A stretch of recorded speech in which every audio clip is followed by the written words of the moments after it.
Yeah, second time lucky. Let's go. Yeah, good morning to Buenos Aires. Yeah, we just had a The voice little is jelly. issue with the internet connection, but now it's going to work. Yeah, I hope so. I'm praying. Um, so, welcome to Harry and Seb Talks. This is a weekly talk show where we talk about a topic to do with agencies, to do with businesses, to do with entrepreneurship. This week, we're talking about selling the invisible, how to sell your services. And before our internet connection dropped in the last recording, Seb, I was going to ask you, what exactly do we mean when we say selling the invisible, how to sell your services? Maybe you could just elaborate a little bit for people who are listening and like what. Selling the invisible. I mean, it's really hard to, instead of selling an iPhone where you can take it in the hand, it makes some noise, you can feel it, you can see what it does.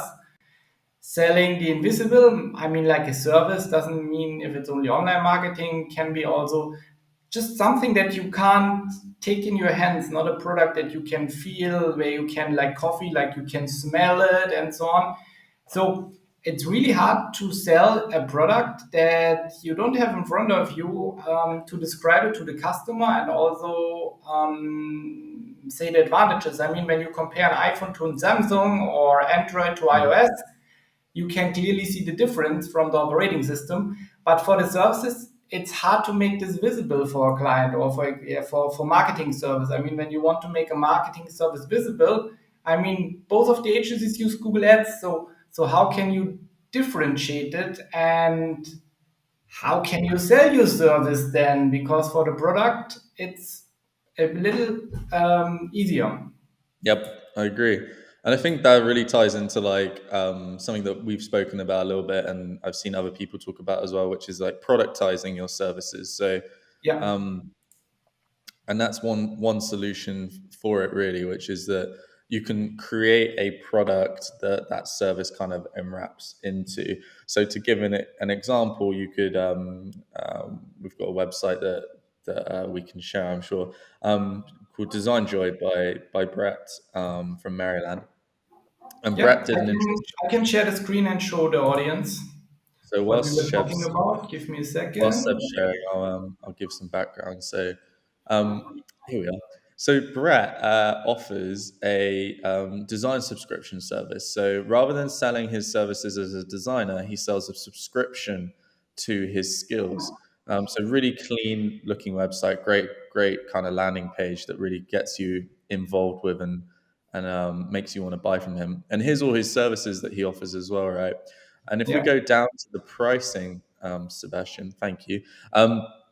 You can see here that Brett offers monthly, quarterly, and yearly subscriptions to his design services, and he makes them really tantalizing as well, like unlimited requests, unlimited brands, unlimited users, unlimited stock photos, pause or cancel anytime. But what he really makes you feel like you're buying into is a product, like a monthly monthly subscription. subscription. Yeah, Mm. Rather than just him saying, "Here's all my work. Get in touch with me. Then I'll do a proposal. Then I'll do a And actually, if you click if you were to go on this website and click the Get Started button and fill in your email and fill in your password, which Sebastian could do right now, you can just do a fake email like seb@bt.com or something, um, and then just some random ass password. Um, of course. uh, you'll see here that he immediately takes your subscription details. He immediately takes your card details. So actually, there's no in between. There's no invoicing. There's no sending a contract. There's no proposal. There's no bidding. It's literally you put in your card details. He takes the money, and then straight away after that, boom, you're in, and he starts doing the work, and you get onboarded, etc.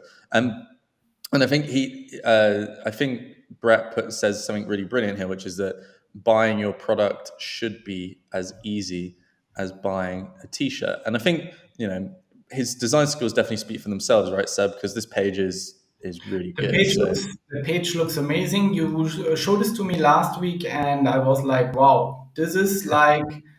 I mean, let me stop the sharing. I mean, this is like quite of risky because it's like a total switch. So you go from one model to another model because we were Mm. discussing. So right now, RA7 is selling services, not specific products. So, for example, if I would do this now in Romania to ask for $4,000 per month, that wouldn't work for sure. I mean, I have some clients that would, of course, be happy because they are paying more, but for other clients, they would say it's not affordable. And this is now designed. So, how would we do this now with an online marketing agency? I mean, we were discussing a lot about it. I mean, you had also some ideas how to do it, and some of the work gets less. I mean, the what you just said when you showed it. I mean, you don't have a contract, you don't have like maybe a discovery call or things like this. They just can book and then they Mm. start. Mm. And I think that's one of the biggest advantages, the admin work, because there's nothing worse than having to um, chase invoices and stuff like that. We know how that is, but also just talking aloud, onboarding clients and getting them to give you content, for example, is like one of the biggest banes of agency owners. And a lot of the time, we may take a hit because the client's taken 2 or 3 weeks to get us the content, and it's causing a lot of stress and etc. And we want to just keep moving forward. We want to keep the pace, and sometimes clients don't keep up with the pace. And the fun thing about this subscription is if they don't keep up with the pace, they're going to get charged for another month, and it's no worry to you then because you know you're going to get paid. So you Yeah. actually don't mind if the client takes a little bit of time because you can continue focusing on the other clients, and then when they actually get the content to you, it removes a lot of time constraints, I think.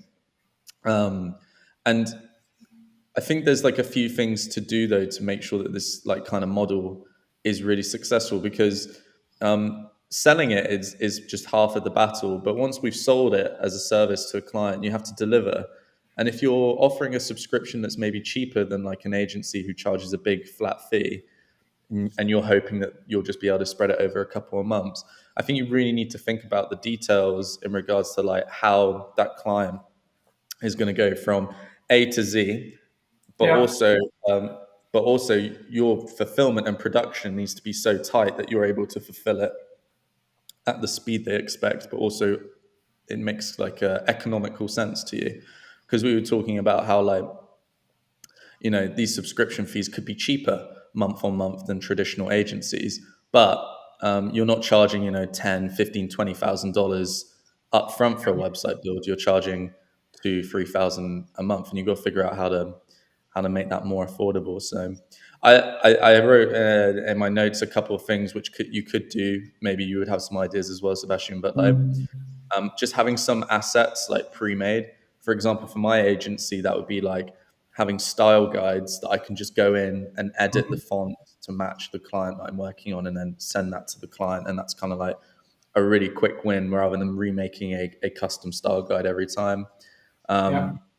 We work in Webflow. So having like a Webflow template that we can just copy every time we start a new project, go and fill in the basics, and then build the bespoke part of the website then. But having some of the stuff that's repeatable in every single project, um, you know, just being able to like replace that each time. And I think that's part of having a product, right? You have like some bits that are always the same and never really change.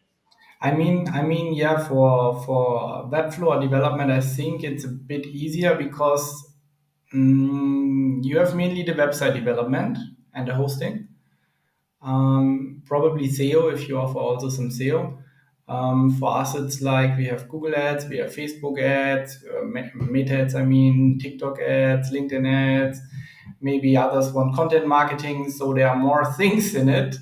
Mm, And the question is also when you make like a flat rate, maybe then the clients ask because it's in a flat rate, they ask for much more content, and then you need to get more people on board. So you really need to do the math before you do something like this, and also to think what would be a price that it would be still profitable for you because I mean it sounds great But if you start with a too high price, maybe the market is not ready for that or is not Mm, willing to pay for it.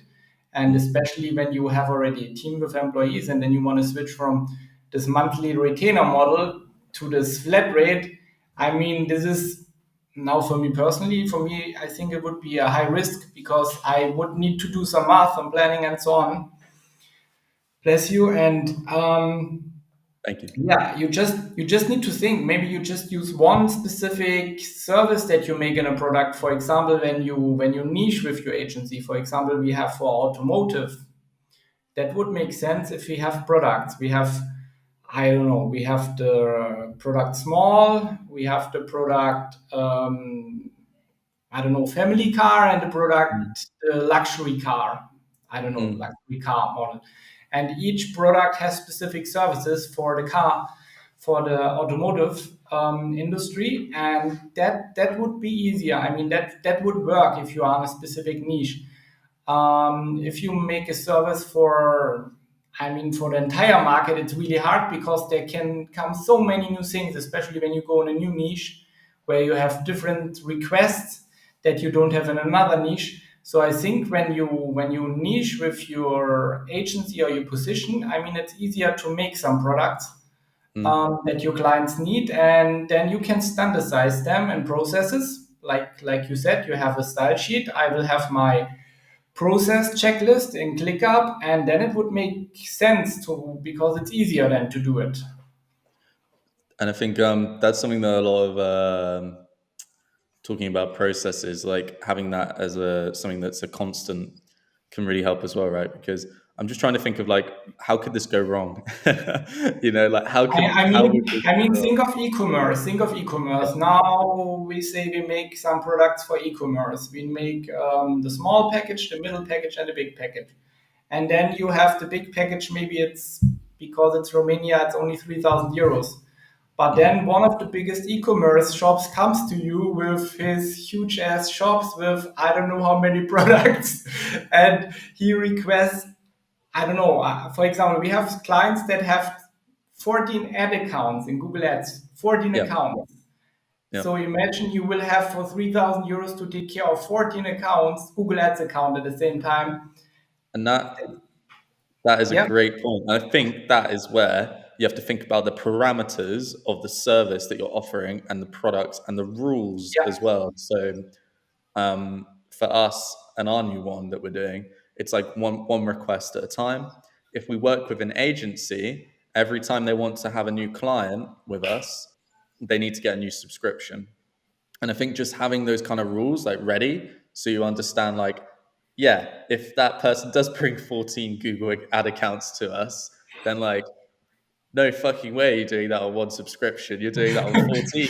I mean, you can do this, but maybe you have to restrict it that you say only one ad account, for example. Yeah, yeah, and Um, and and that's what I was trying to say, right? Like parameters and the rules are really important because if you can't figure that out, like somebody's going to sign up to your service, they're not going to be clear on the rules, which is another part of like making sure that when you onboard them, they're aware of everything, and then they know that if they want to get like a load more ad accounts, they're gonna have to take out separate subscriptions, Yeah, etc. but for Facebook, it's then, or for Meta, it's then different because on Meta you have one account but lots of campaigns. So maybe Sure. you restrict then the campaigns that you are running at the same time. But this is honestly already what we are doing. What we are doing is we see how much work it is, and then we come up with a price. Hmm. A big thing that I don't I don't recommend to do is charge by hour Yep. because this drives you crazy. I mean, some clients want then a reporting of all the hours you did. You always have to track the time. I mean, you should track the time to see if you are efficient and so on. But I mean, this charging by hours is a really pain in the ass. It's like Mm-hmm. all the time you need to make reports to report to the client, and they maybe complain about something where you took 2 hours instead of 1 hour because it was just a small thing. We only do this for consulting, like we charge by hour, and then we charge every quarter. That means like when we spoke for 10 minutes, I charge you Mhm. 15 minutes. If we spoke for 50 minutes, we charge you 1 hour. Something like this. If we speak for 44 minutes, I charge you 45 minutes. So we Nice. don't charge directly an hour only when we spoke 1 hour, 10 minutes.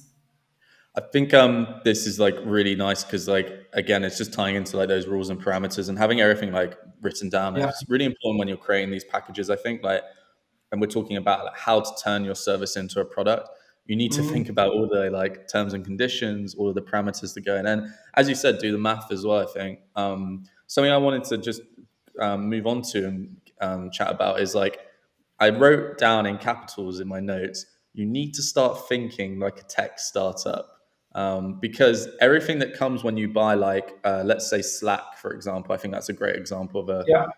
software as a product. Mhm. Slack has a customer dashboard to log in so you can manage your subscription and the ability to cancel and refund your subscription as well. Are you going to offer that? They have support so that you can go into a chat and talk to their support if you need to talk to them. They probably test at some point different prices on their website to figure out where's the sweet spot in what people are willing to pay. They test different packages on their website to figure out what packages are convert the best as well. So I think like the ability to have your service as a product then opens up a lot of other cool kind of things like because with our service, for example, as a product now, we can offer a money back guarantee. You know, if you don't enjoy what we're doing after 7 days, we'll just give you a refund and you can go away. But that's Yeah, for such a us, it's a bit, now the comparison for us it's a bit hard because when we set up the account and optimize it, uh, we can't redo this. So this is also what I mentioned when you say cancel at any time. I mean, we had this in the past. Clients came to us, we set up the account, and then they cancel directly. mhm, And that's why we introduced minimum contract fee because for us the most of the work comes at the beginning when we need mhm, to set up the tracking, when we need to set up all the accounts, think of a strategy and so on. And I mean, we still need to maintain it, but most of the work comes at the beginning. So for us, isn't profitable when we only work with the client for 1 month. Then we need to charge them much, much more. mhm. Right now, we doing it for 3 months minimum contract period. So when they work with us 3 months, then it's profitable for us because the beginning is much more work than in the second and third month. So maybe a good way to do that because I'm sure that you're not the only business as well is to have like a setup fee and then a monthly We have a subscription setup for your fee. product. No, we have a setup fee, but still, it's something that I mean, if I ask the client to pay at the beginning 1,500 euros, it's maybe already too much. Instead of Mhm. asking them each month 750 euros, you know. Sure, sure. How might somebody overcome like trying to turn their service into a product, but they've got like that big amount of work that they have to do at the beginning, and then you know, but they want to do the monthly subscription because they know long term like that could be Yeah, the but way you can for them. say minimum contract period. So they have to Hmm. stay with you at least 3 months, and then you can cancel every month, something like this. That would be something I'm considering to what I would do when I productize my services. That I say, Hmm. hey, you can after 3 months you can cancel at any time, but Hmm. for the first 3 months You're locked we in. are working to work together Yeah, because that sounds great. I mean you work on the account of the client. So the Google Ads account is not yours. You work on the Google Ads account of the client. So you can not just say, "Yeah, I don't give you access to the account anymore because it's yours." For Webflow, it's easier because you can develop in your own Webflow, and then you can put a project on another Webflow account. So you can still have some leverage, I would say. You know? Sure, sure. Um, and I think it's really fun as well to like be able to offer like support and stuff like that. I know that Brett from Design Joy offers like a live chat, so you can talk to him live if you want to, if you have any problems. Just trying to think about how you can like create more of like a customer centric product journey rather Yeah, than like your own. I wanted to say that we're talking about like our main services as products, right? But I wanted to ask you like, how can you create really, really cheap packages that require little to no effort from you or your team, but they earn you some passive income for your agency. I mean, the hosting, when we do some landing pages with the hosting, that we say we put something in the price of the hosting that we are performing with the maintenance. For Mhm. example, right now, um, I don't know how it's called, but like from the government, they changed something that you need to have like a link or an icon for buyers in the footer. This is something that is covered with our maintenance fee, and this is like monthly paid money, and we don't have to do so much for it, but it still gives us what you mentioned, a small amount. But if you have 100 landing pages, for example, for the small amount, it's still like a good amount of money, and it's plannable. So that Sure. would be something with hosting. With other services, I think you need to automate them in order to make them profitable. So to put less manual work in it to make them profitable for you and to have like monthly steady income. Agreed. For my design studio, I think like some benefits that we could do to sell small products is like some pre-made like social media assets or like star guides, colorscapes. So or Starscapes even, because there's potentially people who can't afford the subscription but still want to buy from you. Maybe they've looked at your content online, they really like you. Maybe they want to start their own business, but they don't have a massive budget to get started. So, even for your business, I think like we could say you could create a guide on how to run a Facebook ad campaign written by one of your guys and then sell that as a product on your website Yeah. for people who can't afford your big service fee, but they do want to make a start, right? And they Like want a to do part of something. it. Or another thing that we that is possible. For example, we have SEMrush. SEMrush you can use like as a marketing agency also to sell it to one of your clients. So they Mm-hmm. don't have to pay the big amount; they just pay a small amount with your profit margin on top, and they can use the features of SEMrush for themselves. Amazing, This is amazing. also something that you could do in order to gain the money. But for this, of That's course, you need to think of the entire model of your agency because if you put too many things and products on it, it gets yeah. too complicated to And simplify. I had an interesting conversation with a coach last night. Mhm. Brandon is a friend of the show, and we were talking about how to productize his business. And he was thinking of this package, that package, this package, that package, all this stuff. And we realized that actually, like to start with, if you're going to do this, and my advice to anybody who's watching and can think of it Mhm. is like just stick with like one or two, as Sebastian said, and don't do too many at once. Keep it really simple because you need to figure it out. You need to test that one or two packages and see how it And goes before you And start, right? especially if you are a one man show like Brandon is, you can't be an expert in everything. I mean, you can't be an expert in investments, an expert in nutrition, on life coaching. I mean, use your specialization, and then you can still make maybe a smaller model where you say, okay, I do only this part with you, and then a bigger model where you also do some back office work like you research and bring some templates up and so on. So to have it simplified, not to have too many things that you offer, also that confuses the client. And another thing that I wanted to mention when we were now with the products, transparency. I mean, it's really great if the clients can see directly how much they pay from the beginning. That skips directly the entire negotiation part because it's on your website. Like you have a calculator where you say, hey, I have one ad account, my budget is this high, I have Facebook here, I have this, I need so much content. And at the end, you have just a price tag and that's it. And then you have maybe what you also have for subscription. If you pay monthly, you pay this amount. If you pay yearly, you have discount, and that's really like full transparency. And I don't know many agency that have the prices directly on their website. Yeah, I agree. I think it saves you time as well because if you have people on there who are like Yeah, not interested or are going to waste your time, then you immediately skip that barrier as well. And I think there's some great points there. What I wanted to ask Seb was for any to kind of wrap this all up, for anybody who's thinking about doing this, what would you say like the most important thing to think about is, or how would we summarize everything that we've spoken about to say you can do it, but you need to think You about can do these it, things. yeah, you can do it. But I mean, for myself, I would say I need to do some research.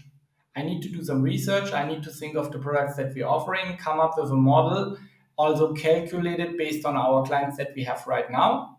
How would it change financially for the business model that we have right now? Also, probably like a good case scenario and worst case scenario in order to see what will be the worst that could happen. Like after you change this model, 20 or 30% of your clients are leaving. Let's say worst case 30% or maybe 50%. And another model, no client leaves, and then maybe also to see how the financial changes, especially when you have employees that you need to pay monthly. So therefore this would be my advice if you're thinking about it, and get some inspiration out of the internet. I'm sure you are able to Google it, so to look for other agencies that are doing this, or go on this design joy website, check this out and think how would it look for your company, and do the math. I mean, the most important part is the financials from my point of view, because at the end you need to keep the cash flow coming in.